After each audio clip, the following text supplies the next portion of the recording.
Hello दोस्तों, N K classes में आप सभी का स्वागत है। आज मैं वॉइस पढ़ाने वाला हूं जो कि भाग नंबर 1 है। वॉइस में वॉइस का हिंदी होता है क्या? वॉच। वॉइस मतलब क्या होता है? वॉच। देखिए, सबसे पहले हम वॉइस के बारे में जानेंगे कि वॉइस किसे कहते हैं। What is voice?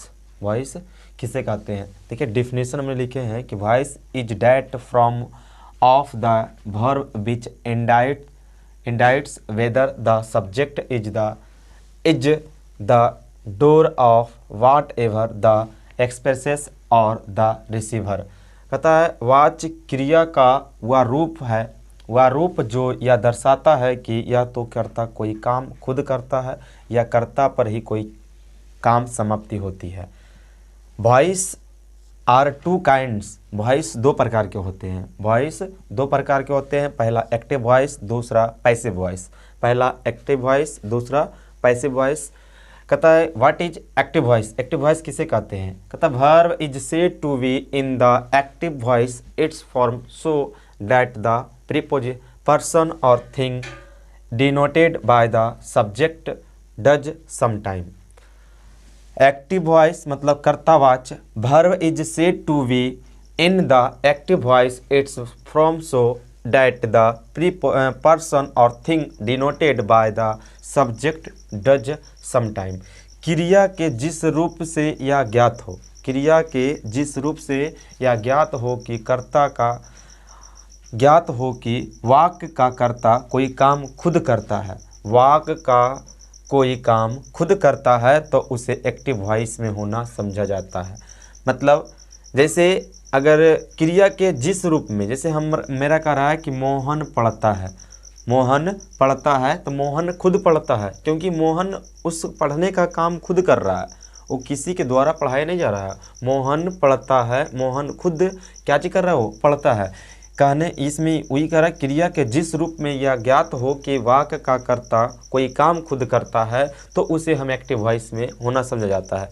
देखिए, मोहन पढ़ता है तो मोहन क्या करता है? खुद से ही क्या चीज़ करता है? पढ़ता है। इसलिए हम इसे क्या समझेंगे? एक्टिव वॉइस में होना समझाता है। दूसरा passive voice. Passive voice, what is passive voice? Passive voice किसे कहते हैं? कहता a verb is said to be in the passive voice when its form so that sometime is done to the person or thing denoted by the subject। फिर से देखिए, passive voice a verb is said to be in the passive voice when its form so that sometime something is done to the person or thing denoted by the subject। क्रिया के जिस रूप से यह ज्ञात हो कि वाक्य की कर्ता क्रिया का समापन नहीं करता है, वाक्य का कर्ता क्रिया का समापन नहीं करता है बल्कि क्रिया उसी पर समाप्ति होती है तो उसे पैसिव वॉइस में होना समझा जाता है। देखिए, जैसे मोहन को पढ़ाया जाता है, मोहन को पढ़ाया जाता है तो मोहन क्रिया का खुद तो नहीं समाप्त कर रहा है क्या? तो किसी दूसरे पे क्या हो रही है? एक क्रिया समाप्ति हो रही है। इसलिए हम इसे क्या चीज़ में समझेंगे? पैसिव वॉइस में होना समझा जाता है। चलिए एक बार फिर हम आपको रिपीट करवाते हैं। वॉइस का मतलब क्या होता है? वॉच, क्योंकि हम आपको बनाने के लिए बताएंगे। पहले वॉइस के बारे में जानेंगे तो वॉइस का मतलब क्या होता है? वॉच। ठीक है, डिफिनेशन इसको अगर आप वॉइस पढ़ते हैं तो इसको नोट जरूर कर लीजिएगा। Voice note definition, voice is that form of the verb which indicates whether the subject is the door of whatever that expresses or the receiver। कहता है वाच, वॉइस का हिंदी क्या होता है? वाच। वाच क्रिया का वह रूप जो यह दर्शाता है। वॉइस कहता है क्रिया का वह रूप जो यह दर्शाता है कि या तो कर्ता कोई काम खुद करता है या कर्ता पर ही कोई काम समाप्ति होती है। यही आपको बात याद रखना। वॉइस या कर्ता जो है काम खुद करता है या फिर कर्ता पर कोई काम क्या होती है? समाप्ति होती है तो उसे हम क्या कहते हैं? वॉइस कहते हैं। वॉइस दो प्रकार के होते हैं। वॉइस दो प्रकार के होते हैं, पहला एक्टिव वॉइस, दूसरा पैसिव वॉइस। हम जब बनाएंगे बताएंगे आपको बनाने के लिए, तब हम जो है जब बताएंगे कि एक्टिव से हमको पैसिव बनाना है और पैसिव से एक्टिव बनाना है। तो अब पहले हम पैसिव वॉइस एक्टिव वॉइस के बारे में जानेंगे, फिर एक्टिव वॉइस पैसिव वॉइस के बारे में जानेंगे। कहता voice are two kinds, watch दो प्रकार के होते हैं, पहला एक्टिव वॉइस, दूसरा passive voice. Active voice, the verb is said to be in the active voice its form so that the person और thing denoted by the subject does something. क्रिया के जिस रूप से यह ज्ञात हो कि वाक्य का कर्ता कोई काम खुद करता है तो उसे एक्टिव वॉइस में होना समझा जाता है। जैसे एग्जाम्पल देखिए, मोहन पढ़ता है, तो हमारा जो कर्ता कोई काम क्या जी कर रहा है, खुद कर रहा है, तो कर्ता इसमें कौन है, मोहन। अब काम क्या कर रहा है वो, पढ़ने का, क्योंकि वो काम पढ़ना खुद कर रहा है, किस क्या कर रहा है, करने का, पढ़ने का। ठीक है, ध्यान देते जाएगा। दूसरा passive voice, a verb is said to be in the passive voice when its form so that something is done to the person or thing denoted by the subject।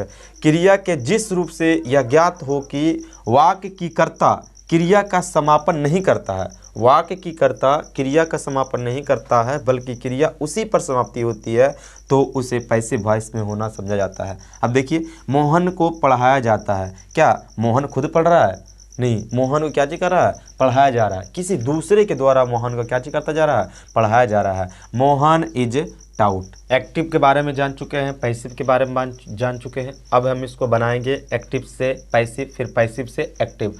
पहले हम जानते हैं एक्टिव से पैसिव कैसे बनाते हैं, या फिर पैसिव से हम एक्टिव बनाना आपको बताएंगे। टोटल आप क्लास मेरे यूट्यूब चैनल को सब्सक्राइब कर लीजिएगा, उसके बाद आपको टोटल इसी पर मिल जाएगा, आपको वॉइस पूरे अच्छे तरीके से पढ़ाया जाएगा। देखिए, एक्टिव से एक्टिव टू पैसिव वॉइस, हमको सबसे पहले एक्टिव से क्या बनाना है, passive. General rule first, passive हमको बनाना है क्योंकि एक्टिव तो हमको दिया रहेगा, एक्टिव दिया रहेगा, हमको बनाना क्या, ऑब्जेक्ट हम सबसे पहले चुनना है, तो ऑब्जेक्ट को हमको क्या बनाना है, सब्जेक्ट। उसके बाद हेल्पिंग वर्ब देना है, हेल्पिंग वर्ब के बाद हमको क्या लगाना है, PV3, PV3 के बाद हमको बाय जोड़ना है, बाय जोड़ने के बाद हमको सब्जेक्ट को फिर क्या बनाना है, ऑब्जेक्ट। सब्जेक्ट को ऑब्जेक्ट बनाना, बस इतना ही क्रिया करना है। आपको इतना समझ में नहीं आएगा कि हमने क्या क्या बता दी।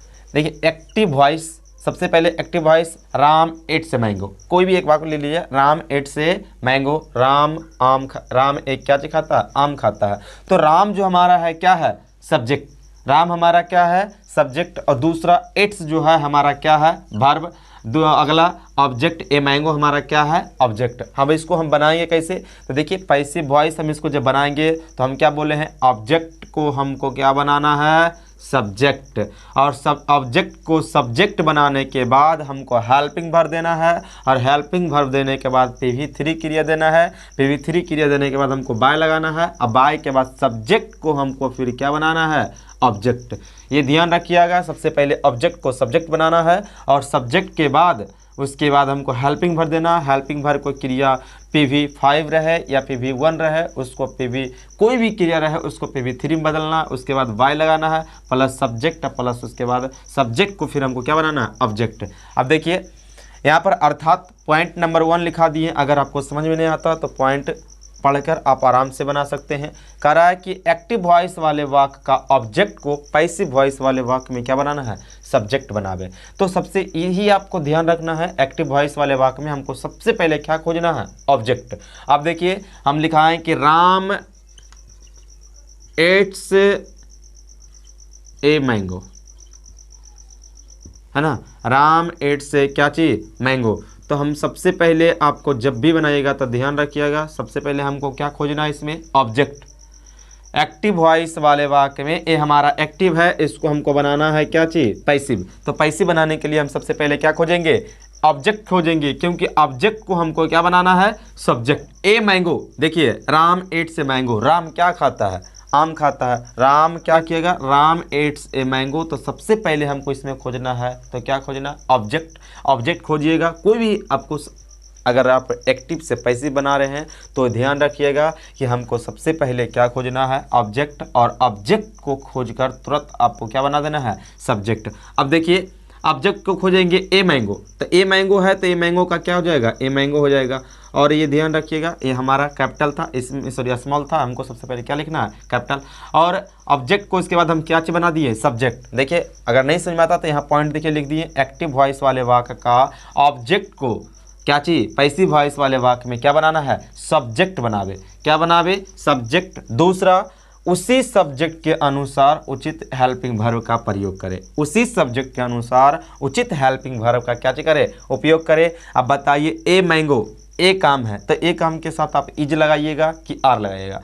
तो सबसे पहले ध्यान, इज आर, इज या फिर आर या फिर एम। तो एक मैंगो के साथ क्या लगाएंगे, इज, है ना, क्योंकि सिंगुलर है, और सिंगुलर के साथ आप जानते हैं कि सिंगुलर के साथ क्या चीज का प्रयोग किया जाता है, इज का प्रयोग किया जाता है। अब आ जाइए दूसरा पॉइंट, उसी सब्जेक्ट के अनुसार उचित हेल्पिंग वर्ब का प्रयोग करें। हमें हेल्पिंग वर्ब दे दिए, उसके बाद हमको देना है क्या, प्रधान क्रिया को PV3 रूप में क्या चीज करे, लिखे। प्रधान क्रिया हमारा कौन हो गया, इट्स, क्या चीज, PV3 हमारा क्या होता है, ईटन ना, PV3 क्या होता है, ईटन। तो a mango is, a mango is, हमारे इसको PV3 रूप में बदलना है, ए मैंगो इज।